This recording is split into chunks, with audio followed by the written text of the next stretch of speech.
big old like industrial unit, Yeah, isn't it? know. Any idea? Have you seen I've the got Fender? no idea. No, I don't know where it is. Where is it? It's like, I don't know. Maybe. Not sure. No? Over there? So you go that way, I'll go this way. We'll find it somewhere. We'll find it. We'll find it. We'll find it. We're in Corona, we're at the Fender factory. We're just about to dive in and meet Mike and some of the guys that are going to take us round. But as you walk in here, the very first thing that you're greeted with is the most stunning selection of guitars. So to our left here are some of the guitars that the custom shop here have made over the years. Recognise this one? Yeah, Andy Summers, Blackie. I'm not sure what that is, but... No, that's not all of these. Oh, it's a 40th anniversary. Yeah, yeah, 40th So not all of anniversary. these are artist models, but it's just some of the kind of the more interesting, crazy stuff. Nigel Tufnell. Oh, I don't know who that is. Gold. Some sort of understated. Yeah, just a bit understated there. You might recognise something on this guitar here. Stevie. This is a great colour. That's the Just finest kind of funky silver. stuff. Yeah. Flintstones. Flintstone. Look at that. Halle Berry signature. It's like a Day of the Dead kind of thing. It's Yeah. awesome. Anyway, oh, look at that flamingo one. That's amazing. This is going to freak you out. So the other side is the real deal. So this is like museum piece stuff. What was this one? This is one that allegedly Leo Fender made for an old Fender artist that I forget the guy's name. Maybe we'll annotate it over the screen now. Yeah, I'll ask or maybe you'll somebody. hear later on.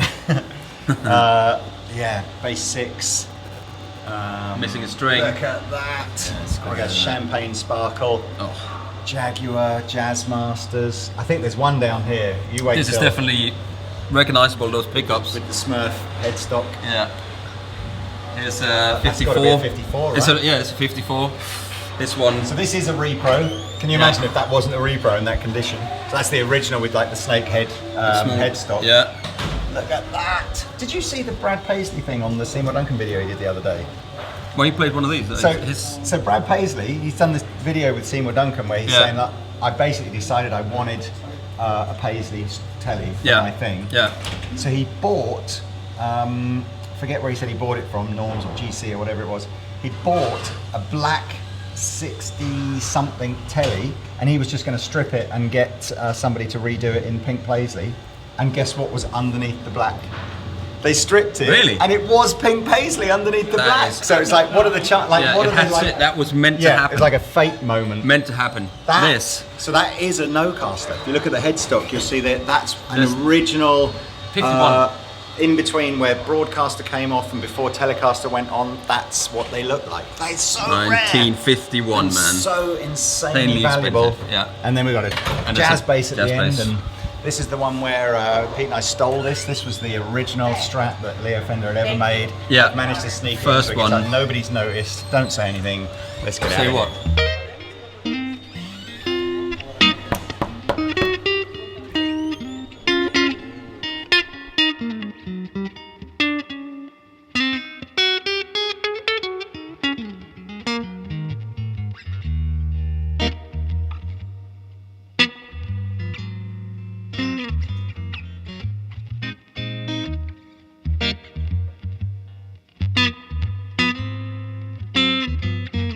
Mike. Lee, It's long good time. I was going to say, here we are, everybody, in Fender's pretty impressive facility in Corona, in California. This is Mike Lewis. He's VP of Product Development in the Fender Custom Shop.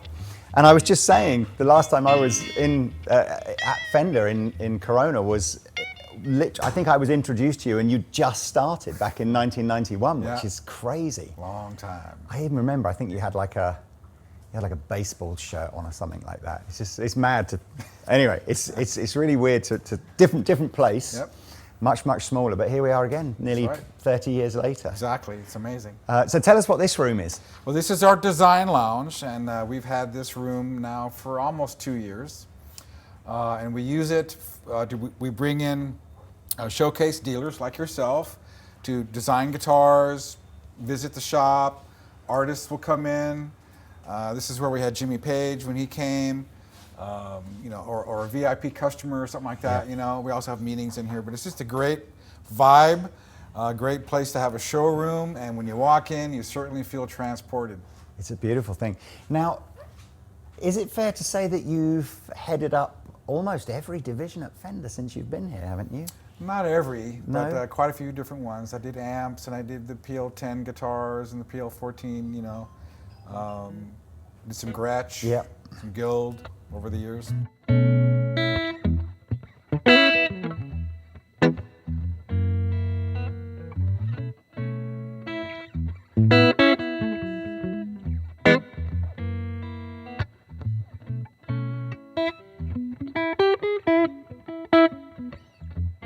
I mean, certainly when I was here, the whole facility was much, much smaller. I think, you know, custom shop was in its infancy.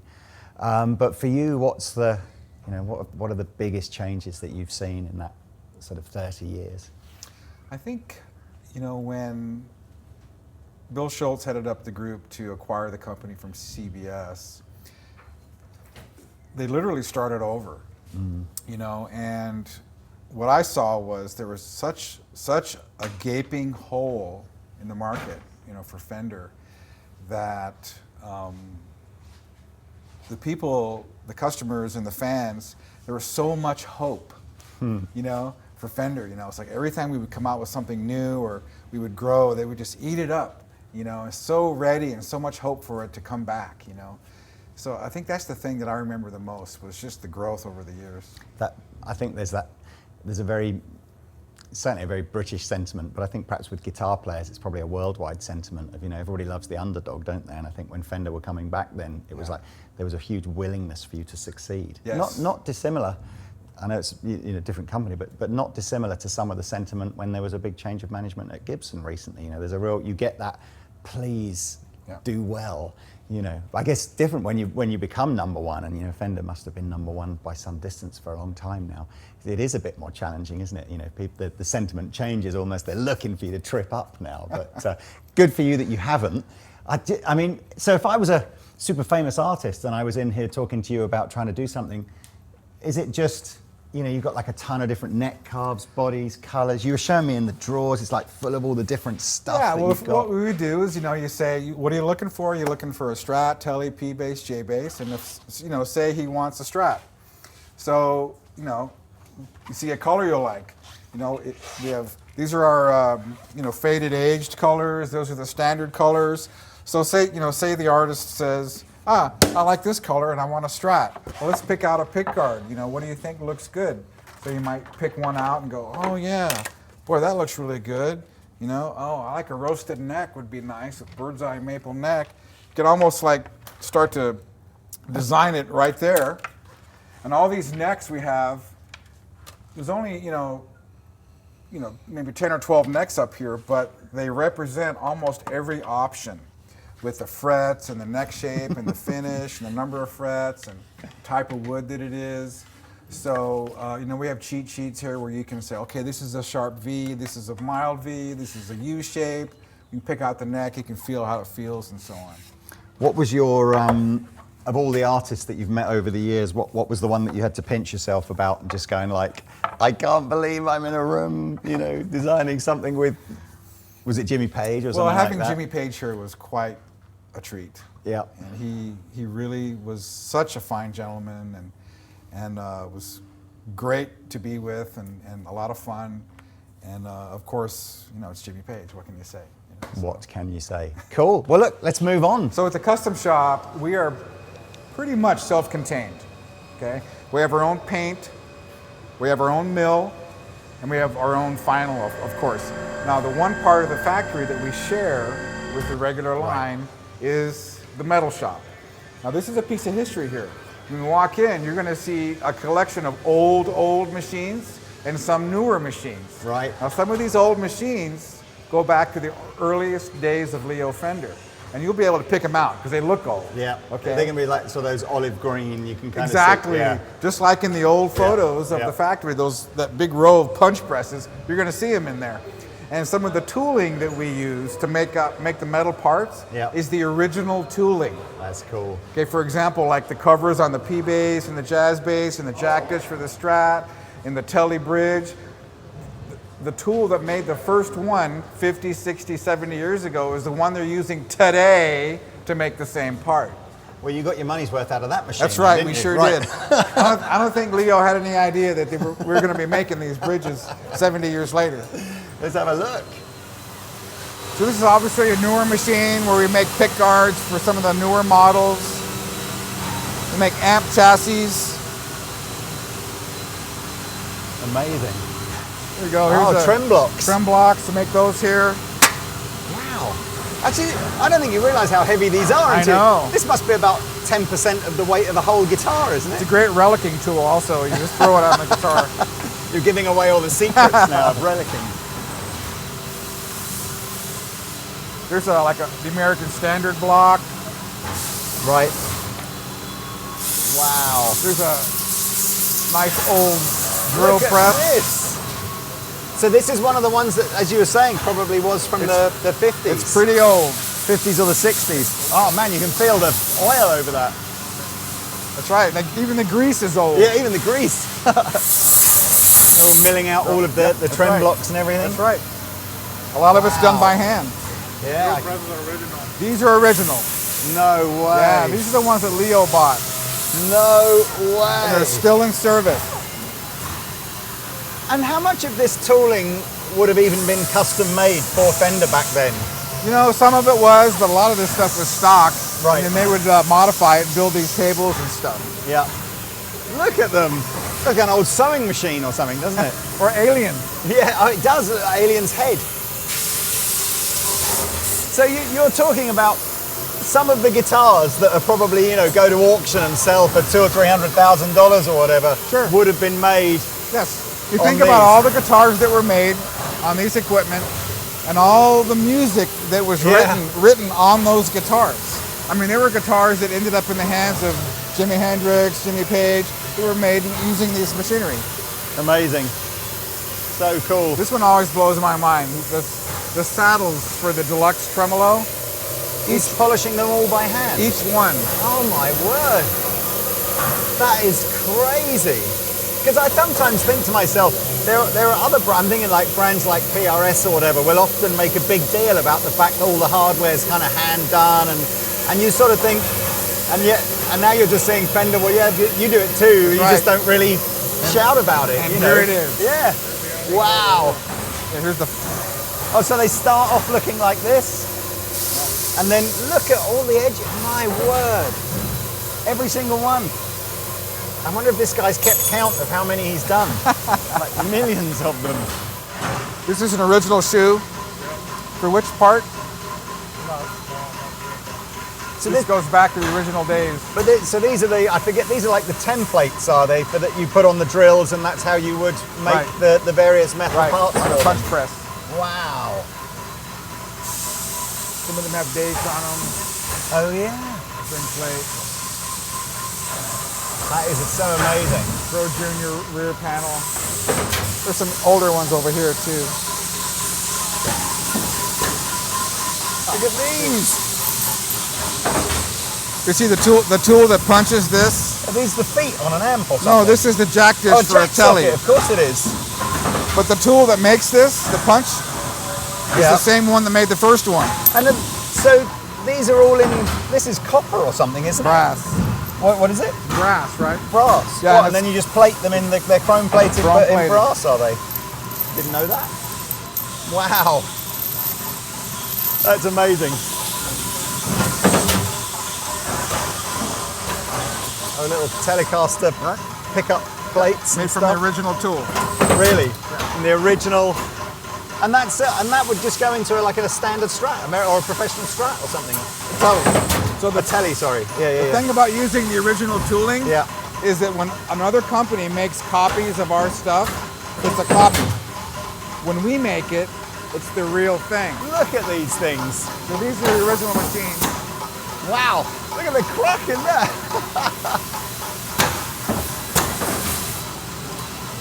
So all the parts are made on these punch presses. I suppose to some sense this gives you a sense as well of what the Fender factory back in the 60s would have been like. You know, maybe not as big obviously, but still an idea of the kind of machinery. You see she's punching the neck plate, the Fender logo. Oh, cool. Wow. Is that punching the serial number at the same time? So it's got like a sequential thing on it. That's cool. All right. So look. So if you've got serial number R104475 on your Telecaster, it's this one. It's that actual one. You have to. you see this? He's making these bridge bass. Yeah. It's the original die. No way. No way.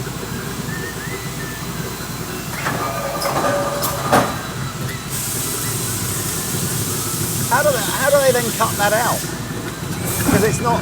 You don't get the lip on that, do you? On the yeah, it goes into another another machine that just.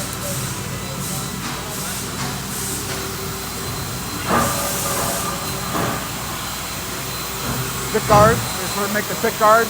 Yep. Each one is finished by hand. So cool. It's absolutely mad that this is what bevels the edge. Yep. Whoabouts in the factory have you got that's been here for, doing this kind of job for, many, many years? I don't see him, but there's a guy named Roger who's been here since 1961. Wow. Oh, that's so cool. There you go. The original die.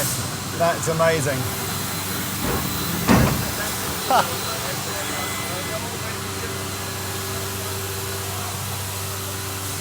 So we make parts here not only for PL10, PL14, and all the custom shop parts are also made in here. You probably need to explain PL10 and PL14. PL10 is the US line. Yep. American-made Fenders. PL14 is what we make in Mexico.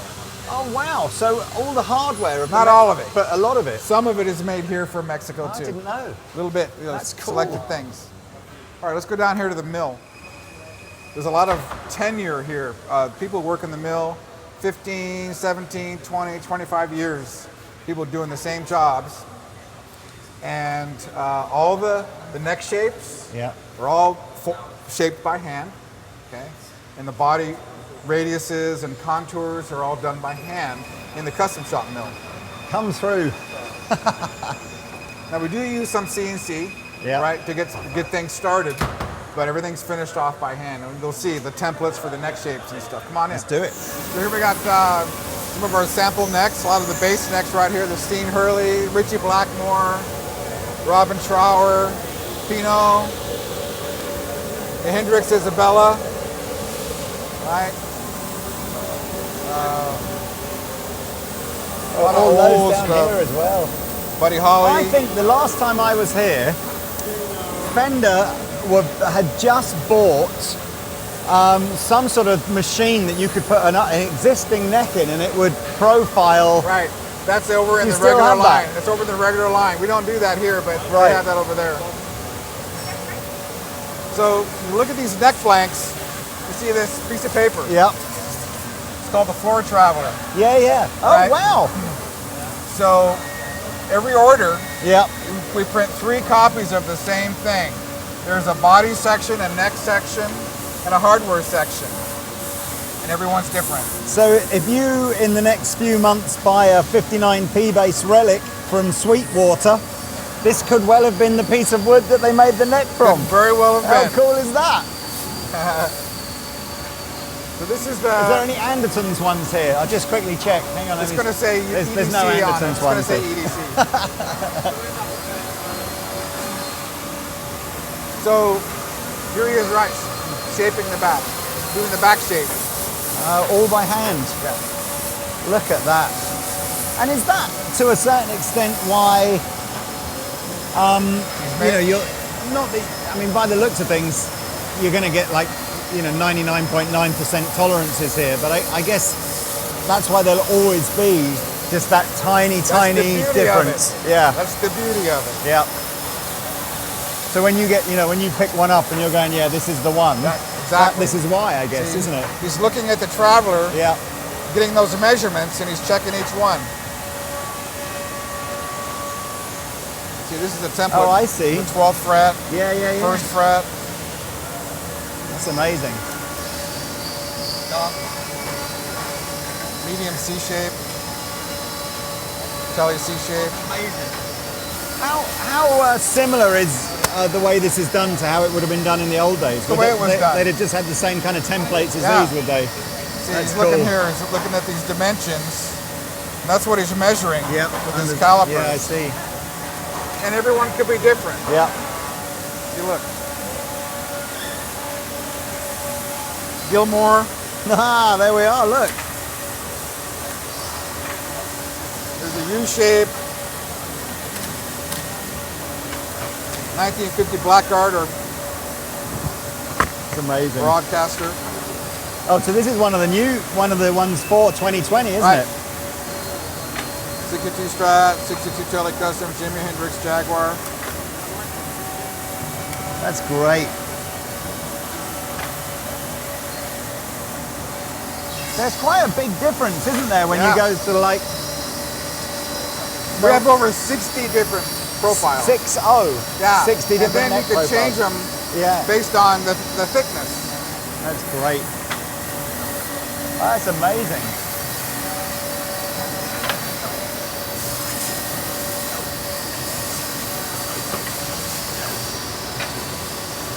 And this is all for custom shop, right? How many years? How many years? 33. 33 years. That's fantastic, man. It's great. Very cool. Nice to meet you. Take it easy. Bueno. How are you? Good. There's a very good chance that, you know, these guys are the guys that have made, I guess, all of the guitars that we've Yep. Oh, they sold have. over the years. Yeah. Like, Not to mention, you know, guitars that have ended up in the hands of artists or songs Yeah. were written on them. isn't that weird to think that, who knows, like one of these random bits of wood could end up in, you know, on the next big guitar anthem, isn't it? Exactly. You know, like whoever it might be. It's there's a certain sense of that sort of like, I don't know, every single one of these is like sort of embryonic baby, isn't it? Just like, and who knows, one will be the next, you know, president, and it's very cool. That's right. It's very cool. This is where we glue on the rosewood fingerboards. Yeah. This is a fire hose material. Oh, okay. Just fill it with air. So it's just a press. It's a Yeah. really old-fashioned press that Exactly. just, man, this can't have changed much in 50 years, It has hasn't. it, can it? It's the way it's always been done. Wow. I think most people watching this will have a sense that it's way more automated than it actually appears to be. That's always the rumor, you know. People think you put a piece of wood in a Yeah. machine, it comes out a guitar, but no, we've got over a, 500, 600, 700 hand operations for every guitar. This is great. So I here, love it. Hey, man. So it's putting in side dots and Yeah. installing truss rods. We make the truss rods here. We make this. So I must admit that what on the neck side of things is the process that it's not fretted before it's rounded, is it? It's carved first and then fretted, is it? Right. Yeah. So you can see over here.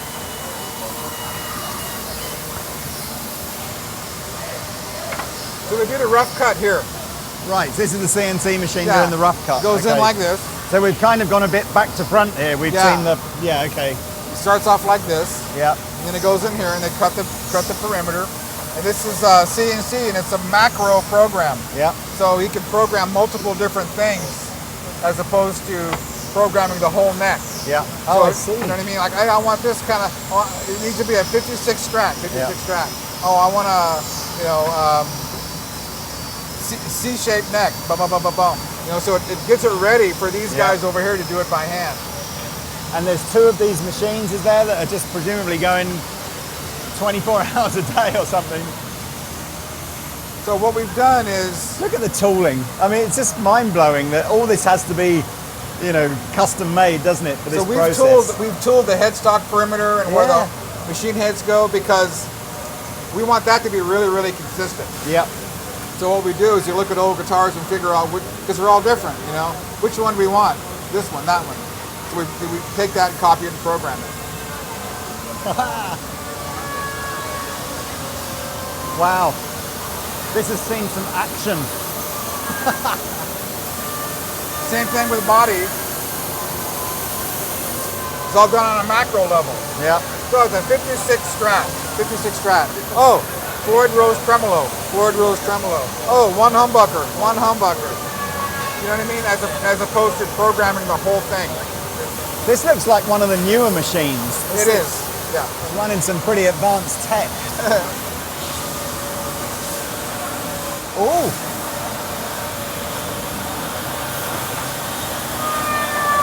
So he's doing the Albert Collins. It's great. So this is all the hand finishing of the bodies here. right. So when they come out of the CNC machine, all of these edges are still quite sharp, aren't they? Yeah. So that's where you can probably see. So that all of this will be hand finished. Exactly. Is that because the CNC machines just can't get it, or is it just a preference from Fender's point of view? A little bit of both. Right. This is where he's doing it. Tons of different styles, tons of different grits of sandpaper. Yeah. It's all pretty fine though, isn't it? And how it's going to be finished will depend on how much or less sandpaper they use. Right. They finish everything differently if it's a relic or a NOS or I whatever. see. And is there a sense that some of these processes are more skilled than others? So they're like, do you kind of work your way up to doing one of these sort of, like doing the hand finishing on the necks and the bodies, or is that? It's a little bit of that, but it's all pretty high level skill. Yeah. All these guys have been here for years doing this. Extremely tenured. Remember that Traveler we looked at? Yeah. There's three of them. One for the body. See, there's one on the body. Then there's one on the neck. So number two, that's the neck for that. Right. Okay? And then inside you'll see there's a kit. They're putting the parts together in a kit with the same Traveler. So there's three Travelers, right? Body, Yep. neck, parts. Yep. And it all comes together in here. So this stuff was probably for tomorrow. They'll bring it in here. There he is. See it on a rack like this. Oh, Peter, look.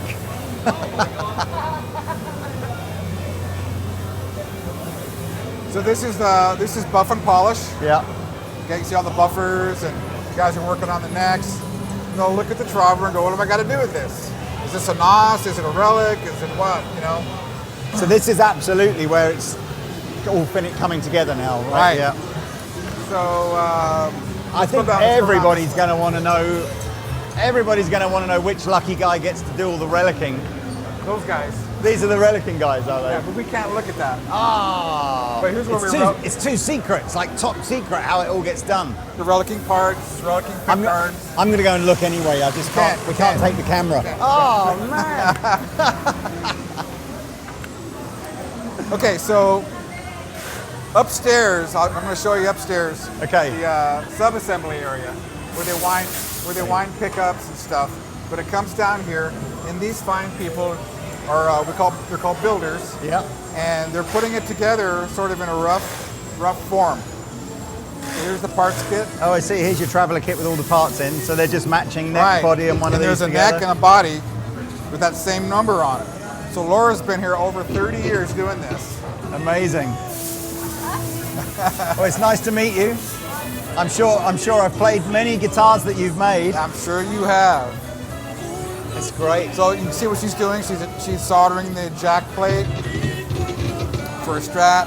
At some point soon, she'll get the pick guard on there. Is this going to be a Gilmore Strat, do we think? It sure is. There we are. There's the giveaway. It's busy. It's busy. Business is obviously good. Yeah. And then when it gets to this point, these are called tune testers. Right. So Laura will hand it off to these fine gentlemen, and they do the final tune testing. Put it together, cut the nut, set it up, adjust the tremolo, so on and so forth, and it's a done guitar. That's a great color. Yeah. Ah, Fire Mist Gold. that's very cool. Let's go upstairs and look at the sub-assembly. Okay. I think we've lost Everything you're going oh, to no, see in here used to be downstairs. Right. So this is sub-assembly. but for Gretsch now. No, this is Oh, for... this is for Fender again, Yeah, right? Okay. this is for custom shop. Oh, it's nice and quiet up here, isn't it? Hi. Hello. This is where they put together those kits for the parts. It's still Christmas here. Yeah. I love it. You're leaving it there till next year. Just saves time. So you got bits, bridges, parts. Here she's wiring up a Strat. So she's got a traveler here. She's telling her what wiring diagram to use. It's great. Looks like it's almost finished. And that'll end up going You in. know, all those components for the stamped Fender, you know, the capacitors and stuff on there, these are all made in-house, are they? Or not made in-house, but made for you? Made for us, yeah. Yeah. They're replicas of the original ones. Hello. See, I made one just like this last year in another guitar factory, and it just, again, it fascinated me. I had to wear like an eye patch so that I could kind of zone in on with one eye on just watching the stuff go around. But it's just another technique that I think people just assume. That wire is so small. Yeah, it's like, I don't even know if the camera will pick this up, but you just can't see it. And I love the fact, again, because of the fact that in essence, there's no way of winding two pickups identically. You can't. They're all. And that's the beauty of it. Just something. Each one has its own little as character. minuscule as it might be, but it's just look at that. Super charming sound. Individual. Each one's like a little snowflake. You know, each one's different. Yeah, But still beautiful. Well, it's a great way of describing it. I like it. See these? We make these. Same tool. I love all the different traveler kits. It's just great. Each color represents a different day. True tone music. So in the center, Master Builder cubes. Right. Master Builder apprentices here. Okay. And over there in that corner is, I'll show you right now. We'll go directly to there.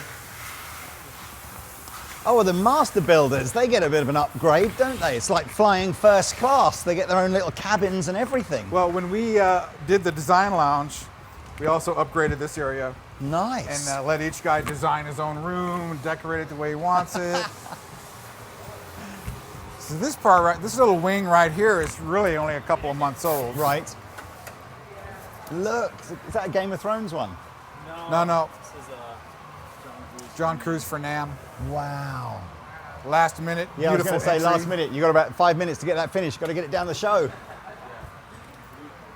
These are amazing. Sorry, we got to go. So about a year and a half ago, all of this was right there. Right. You can see how we're growing. Yeah. So some of these are duplicated upstairs because they need some of the parts down here as well as upstairs.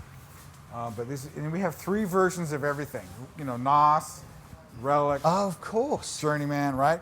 So these are all the pick guards. You think we have enough pick guards?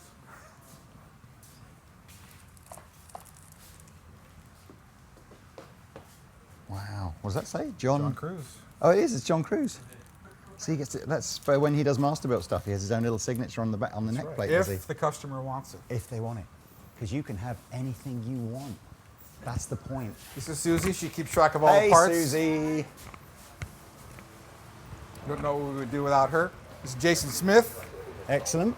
There he is right Hey, now. man. Hey. There's Kyle. We'll see him in a second. Cool. This is Ron Thorne. Ah, Lee Anderton. I'm good, man. That's good to meet you finally. to meet you, too. I am loving the guitars that Carlos you're putting Lopez. on Instagram, man. Thank you. And you should actually, if you didn't know this, you can follow all the Fender Master Builders on Instagram, and as they make stuff, especially the crazy stuff, they just photograph it, and you make some of the coolest guitars ever. Thank you. Brand new Master Builder. That's awesome, man. Scotty Buell here. How are you? Pleasure. Good to see you. He's a mad scientist. He invents stuff. I love it. We love mad scientists. Paul Waller. I think you're going to see Yes. him later. Yeah, absolutely. Oh, hi. Ooh. Josefina's not in right now. She's our master winder. Yes. She's been, again, with the business a long time. Long hasn't time. She's not at her station right she? now. I like the red cupboards. It's like, that would This be is how where my Abby office used would to look. be also in this very same little spot. It's good to see you again. Brother, how are you? Yeah, I'm good. Oh, look. You're so talented. It's unbelievable. That is so smart. And we love what you've done with the place. Is that what's going on that, what was the it There's was a like body over there that Levi was working on. No.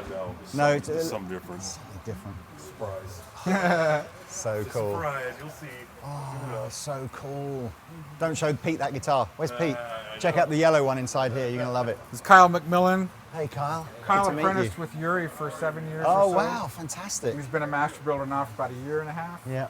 I've got my 54 is one of Yuri's from when you did the 50 years. So what is that? It's 2004 or whatever. Yeah. So I've got, yeah. Very cool. This is basically it. Doesn't get any better than being Dennis a master Galuska. builder for There's Fender. got Andy Dennis, Summers how on are his you? bench. I'm Lee. How are you? How are you? Look at that. I didn't realize they had the red stripe around the outside as well. Well, as dumb luck would have it, he requested that, which is great because it hides the seams of the vinyl. It's great. Yeah. It's so cool, man. I, Did you do all the Andy Summers ones? Great. this is only the second one, but yeah, I'll be doing them all. That's amazing. This is the one going to him. Oh, look at that. Yeah. I'm going to touch it. Just now I can say I touched it. There we go. Hi, Todd. Todd, This is Lee Anderton. how are you? It's lovely to meet you. Pleasure to meet you. Todd we- builds for Clapton, I was about to Beck, say- Gilmore. Yeah, you are the go-to man for like all my guitar heroes. So Thank you. it's a very honor to meet you. It's like, that's amazing. Just think, in this little room, how many guitars have ended up in the hands of players like Eric and Jeff. And I'm getting overwhelmed. Let's go. See you later. Thanks, Todd. Oh, we're back at the beginning. Yeah. This is cool. It's like a special, Yes, we've done this before. it's like the Crystal Maze at Fender. Well, thank you, Mike, for that tour around the Fender factory. It's awesome. That was the custom shop, and we're going to go and check out, I think, one or two other areas now with Paul. But yeah, thank you so much for your time. Thank you, man. So good to see you. It's again. great to see you too. I'll see you again in what, 2053 or Probably whatever see it you. is now. Probably see you tomorrow night. Yeah, I hope so. Yeah. All right. Anyway, cheers, guys. Stay Thanks a lot. tuned. It's not over yet. Okay. Guys, I'm with Paul Waller, one of Fender's master builders, and he's agreed just to give us a little bit of a deep dive into like a day in the life of a master builder and the kind of, I guess I'm interested in you know, the extra sort of DNA, if you like, that when you go through a master builder rather than having it built in the shop. So, how long have you been at Fender for? I'm chipping away at 17 years now here at the Amazing. Fender Custom Shop. I started in May 2003, so I'm 10 years as a builder now, and I recently promoted to senior master builder. That's great. Did you apprentice underneath one of the existing master builders? Several, yeah. I worked when I first started. Bob Benedetto was doing Yeah. jazz boxes, and I worked upstairs. Kind of started with the Gretsch Custom Shop as it started to come to life. Quickly moved downstairs and worked for several master builders and some of the veterans like Todd Krause, Mark Kendrick, John English was still with us when I was apprenticing. sure. So I got to learn a lot of the old school stuff and then apply a lot of my own. Do you have, you know, when orders come through and it's the customer hasn't chosen a specific master builder, is it sort of divided up into, you know, do you have a speciality of the kind of guitar that you'd like to work on versus you know, the other guys? Yeah, it seems like there's these little, you know, clubs of things. I tend to build a lot of tellies. I have a lot more telly orders than some of the other guys. Well, that leads on nicely then to the George Harrison thing that you were talking about. That's Yeah, just a lot of the projects I've worked on have been Telecasters, just because I love that guitar so much. It's the roots, and fundamentally, it's everything you need. so, and so no did frills. you get some hands-on? How much hands-on time did you get with the original? You mentioned I think you were doing one of, you said Rocky, and I'm not massively familiar with that. So if you could sort of fill in. That was a kind of an iconic Sgt. Pepper's Beatles guitar, you know, Right. with George Harrison doing his psychedelic painting. And that was a popular thing to do in the 60s. Sure.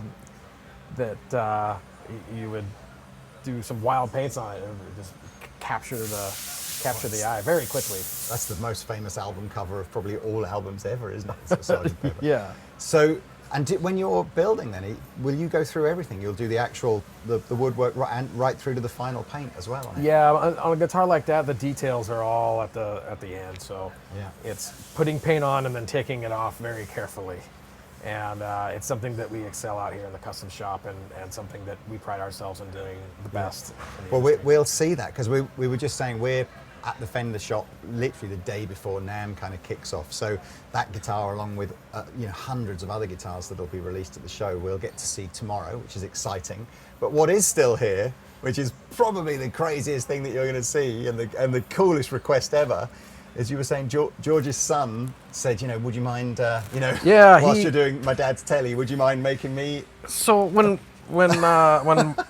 Michael Schultz and I were in, he's our artist relations cat, we were in Friar Park taking the guitar apart, and which is an amazing story in itself, but his dad's collection is there, and it moved me to tears when I got there. I actually shed tears. It was massive importance in guitar and music history hanging on the walls, and it moved me. But one of the instruments that was sitting there was an original 4-string mandolin, and I was talking to Danny about how I had handmade some off the original templates, and I salvaged the punch press tooling that we had. It was falling apart, but I had one of our veteran metal shop guys, John Cherry, and Roger, who works out in the metal shop still today. He's our oldest current employee, legacy employee. We found the tool, cleaned it up, and started making parts again. So we brought it back to life, and I thought, I'll start making mandolins. So I did. I've got a few of them. Yeah, you go ahead, pick it up. That's a piece of roasted bird's eye, heavily flamed maple. Oh man, what a sweet touch as well, all signed up for Danny in it. Oh man. Well, that's a one of a kind, isn't it? Yeah, and then when I hit him up, I said, Danny, I'm making your mandolin right now, and what color would you like it? And I bet you about never thought you'd 10 say seconds this. later, I get a response with fluorescent pink. I was like, you got it, brother. So he's got a Charvel that he plays pretty regularly in his band, the new Number 2, which is awesome. You're going to check it out. And Parallel was his last effort, and it was actually really amazing. So he's got a Charvel that's in this highlighter pink with the black hardware, and it's got a Floyd Rose. So we'll say, this is what this needs. This needs like an EMG pickup here and a Floyd on here. I actually had a custom humbucker made by Curtis Novak, so that he could take it out and it wouldn't cause any issues, So because a lot of his guitars have humbuckers in them, and that's so crazy. Custom Curtis Novak mandolin humbucker, one of one there. I'm kind of loving the extra mile that you'll go to for to just. I don't know. It just seemed like a sweet thing to do, just to make the whole experience. Well, for it's Danny, in the like, name, custom better. shop. You gotta do it. You gotta. It takes a long time. Now, I will say that the biggest gripe I would have with my customers is the wait time. Yeah. But it's because we're doing this stuff. Is there an element of competitiveness between the master builders to see who can build up the longest wait time of an order book? No, not on a wait time. In terms of surpassing quality and creativity, yeah, there's a healthy bit of that. Who do you think currently is king of the crop then? In order base or in creativity? I don't know. It's an opinion. It's only an opinion. Absolutely. But I'm definitely the best. Yeah, obviously. No, but yeah. So who would you? That's a good question. If you were going to order a master built Strat from Fender, who would you make it? It depends on what it was I was looking for. Obviously, say a telly, because you're the telly man. Well, then I would have to order it for me then, now, wouldn't I? But if I wanted a Relic Strat, I'd probably have Dale, my buddy Dale, build me a Relic Strat, because he's doing just some immaculate work over there. And it drives you to want to do better at all this stuff. So it's such a great environment to be working with these guys. I call them my family. They're my brothers. I spend more time with them than my family, and this is what we are all passionate about. This is what we love to do. And that's why we're able to put out this quality product for everybody. I kind of love that within the Fender kind of sort of catalog, or whatever you want to call it. You've got everything from really inspirational $150 bullet guitars coming, which if you're going to give that to someone to learn to play on, it's the best possible start they can have. Right through to being able to talk to someone that's, I've done this George Harrison thing, or I've made something for Eric Clapton or Jeff, but it's just like, it's mind blowing. It's just we're aggressively trying to capture every level so that a player at any level can approach us and we've got something for you. That's great. And when are Fender getting into making kitchen cabinets as well? With So amp handles before on I them? worked at It's like- Fender, I used to be a cabinet maker, and I thought I'm going to design my own cabinets, and then I put Champ handles on there. That's definitely, this is, well, if it ever goes wrong for you at Fender, you will have a matching great drawers. career as a kitchen cabinet maker. Definitely. I can imagine a lot of guitar fans would love their kitchen to look something like this.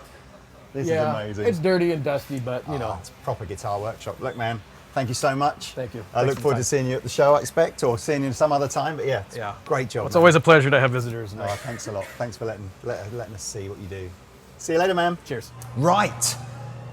Okay, so we've done our tour with Mike Lewis now, which is amazing. Spent some time with Paul Waller. Now we're being treated extremely well by Fender today. Chris Fleming, who is head of custom shop, and a friend of Andertons, been on our YouTube channel before with some interesting opinions on life, the universe, and maybe Tonewood. That's right. So Chris is going to take us around the next bit, starting first with the Acoustasonic area. Yeah, this is where we make all the Acoustasonics so far. We're going to make a bunch of them Well, this and year. it's topical given the news from today. It is. So let's go in here. Let's go check it out. Hey, everybody. Say hi. Hello.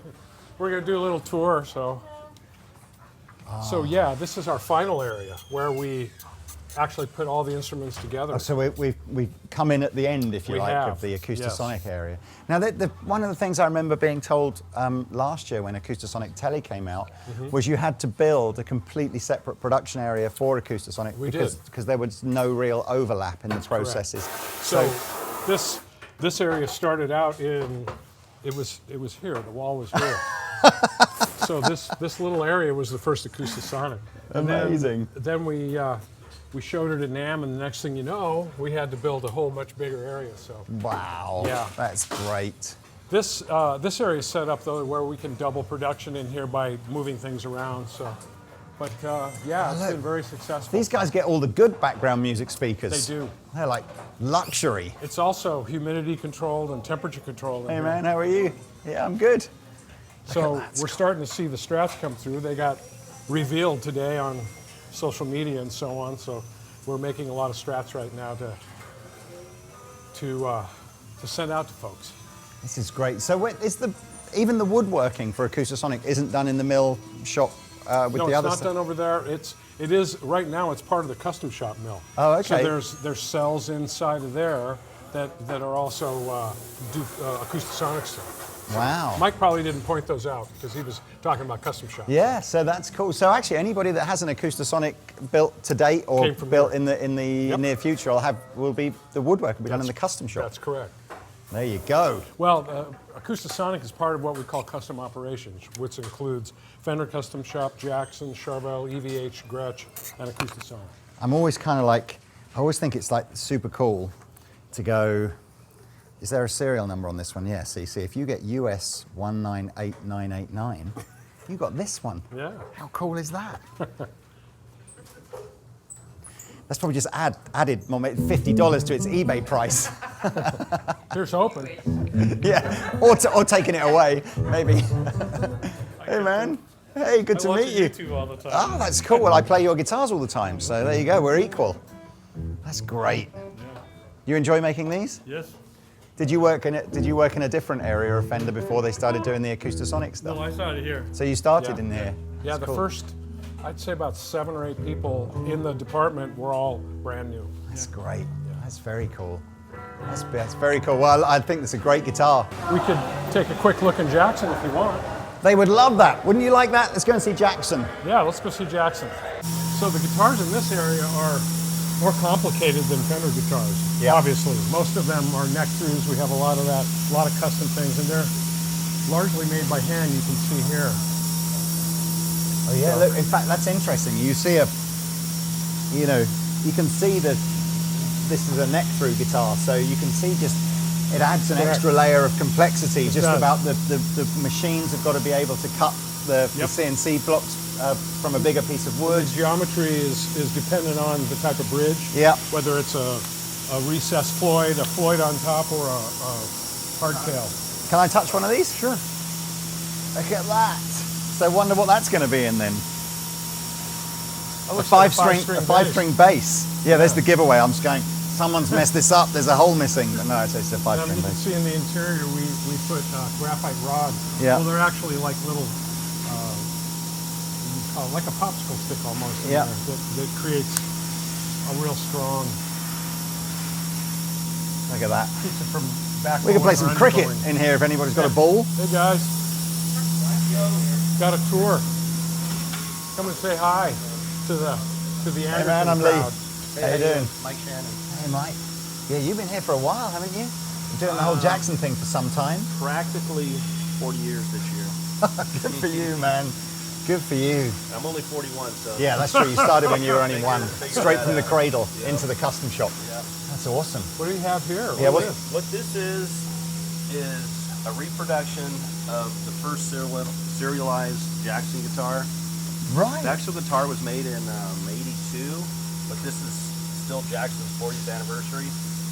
So that's why I had made this one. That's cool. The headstock is so different, isn't it? It's Yeah. I mean, the body you can kind of almost see as a, you can see where the Randy Rhodes and stuff is going to kind of evolve from this. But did they ever reuse this headstock? There's probably 7 guitars made with this headstock. Not very many. This is going to the show?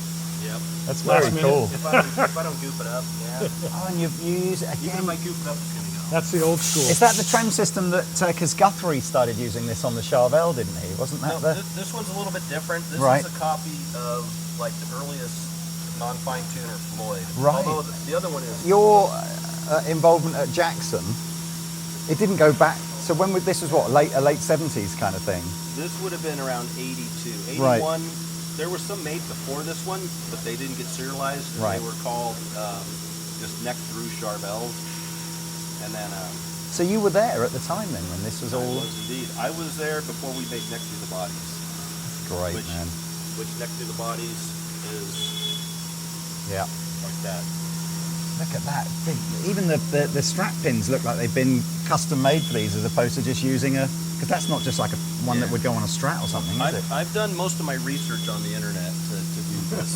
So much detail. Although I did have the original patterns hidden That's away in a great. secret location. That's so cool. Oh, well, it's great to see you. Yeah, Thanks for taking us through. Yeah, hopefully see you at the show, yeah? Yeah, I'll be there. Here we are. Ah! Now you get a sense. Yeah, here's our warehouse where all the parts are kept and stuff goes in and out of the building. Amp line back this way, and then this is the shipping area. You know what?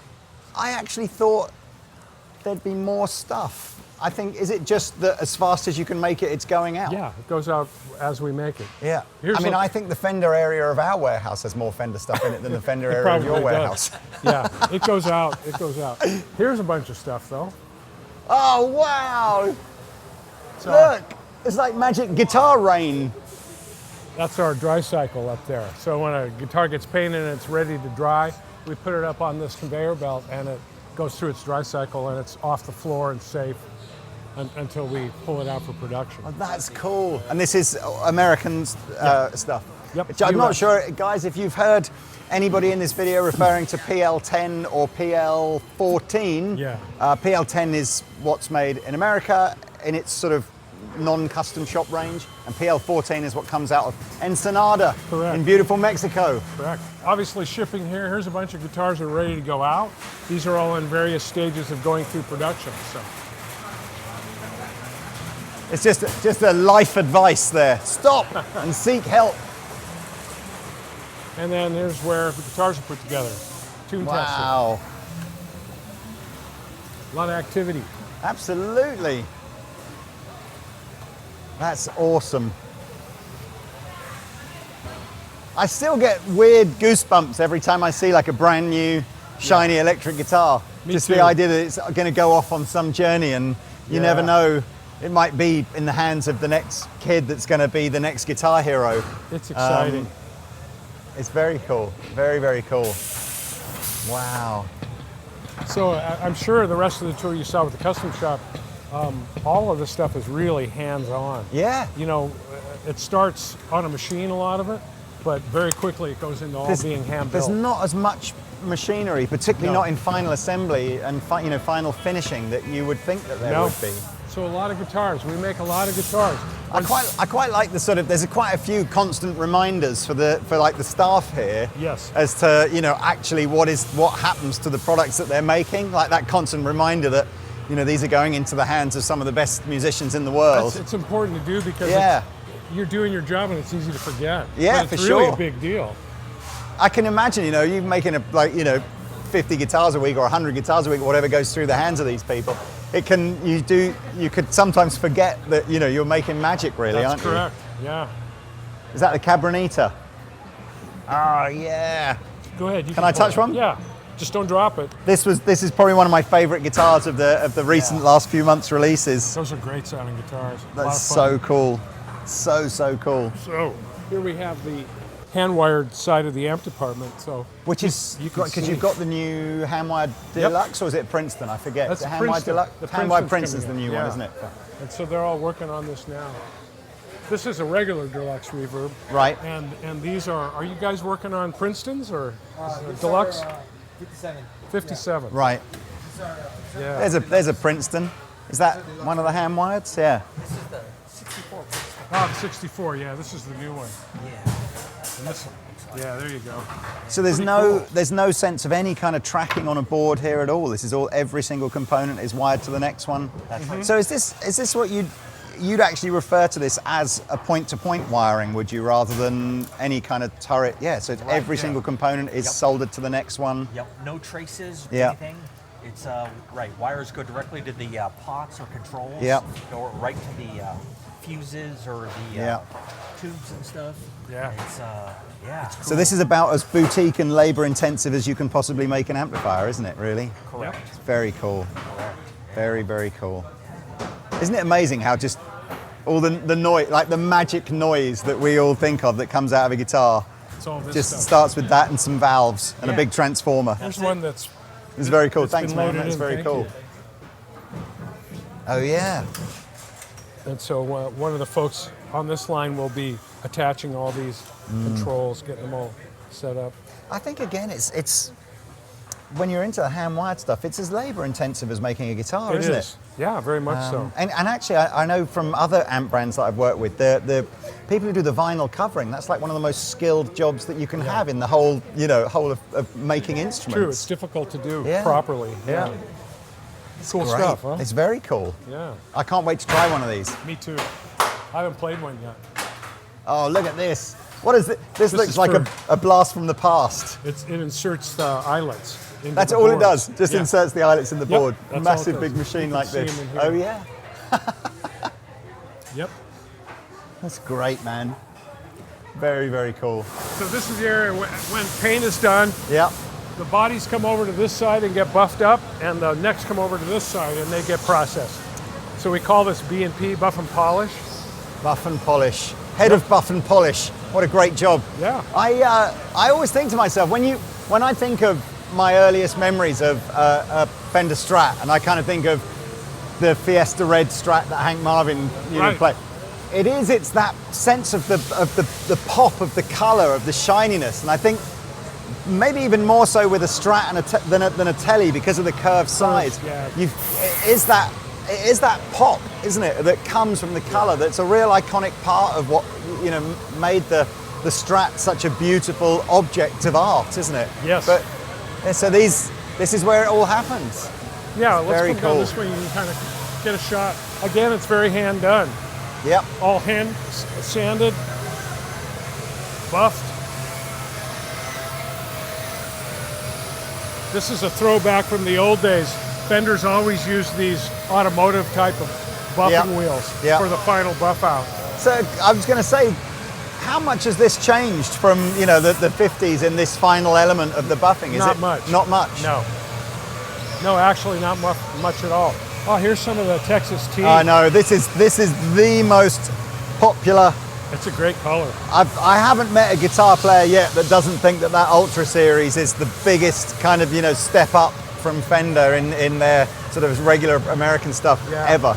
Yeah, It's such a gorgeous color. Texas tea, man, such a gorgeous color. Whereabouts in the shop then are you doing the nitro, the actual color spraying rather than the? That's in the back part of the shop that we don't go into because No, you have 'cause it gets contaminated. Yeah, and sure. stuff. It's all behind this area here. Right, okay. Yeah. Because that's super skilled as well, isn't It it? is, The very idea much of the so. way it's sprayed up and... We also have 3 robots in there. Wow. That, one of them does a top coat and the rest do undercoats. Okay. All the colors put on by hand. Right, okay. Hand sprayed. That's cool. Yeah, these are cool looking, aren't they? It's a beautiful angle. color. Such a great guitar. So this gives you some sense of the kind of number of people buying Strats and Telecasters these days. Yeah. Look at that, that's so cool. I wonder every day where all these things go, you know? Yeah. So many. That is a great color. What's this kind of greeny color? Is I that? think it's a metallic surf green, I think. Yeah, I don't know what that's on. Is that? Well, ocean turquoise. That's so good. Yeah, you can see. One's the zinc, man. Oh, it could be Parallel Universe, couldn't it? Ah. Yeah, maybe. Gives you an idea of just how popular Texas Tea is at the moment. There's some Eric Johnsons there. Oh yeah, the F-hole Eric F-hole. Johnson. Yeah. Oh man, that's so cool. I love it. And where do they? So the paint shop that you said that obviously yeah, the paint shop, all the stuff that's done comes out in the next room. And then what ends up back? And then it goes all the way around back there. Yeah. And how many days is it up here to dry then? And what's the It depends on the material, anywhere from 5 to 10 days. 5 to 10 days? Yeah. Wow, that's a long time to cure, isn't it? But that's great. Lacquer takes the longest. Yeah. It takes 8 to 10 days. It's so cool. Yeah. Super, super. It's mad, isn't it? I must have seen a million guitars in my life, but I still love it. Yeah, it's great, isn't it? Yeah. Well, Chris, thank you so much. Always a pleasure. It has been just the most inspiring, couple of hours looking around the shop. I hope you guys have enjoyed watching it. So thank you to you and to everyone else at Fender for your hospitality. It's been a really, really great day, and hope you have a great NAMM. Thanks, and you a too. great 2020. And I hope you guys enjoy all the NAMM coverage too. And we'll see you in another video, probably about 10 minutes after this one's finished. Right, anyway, see you later, bye. Bye.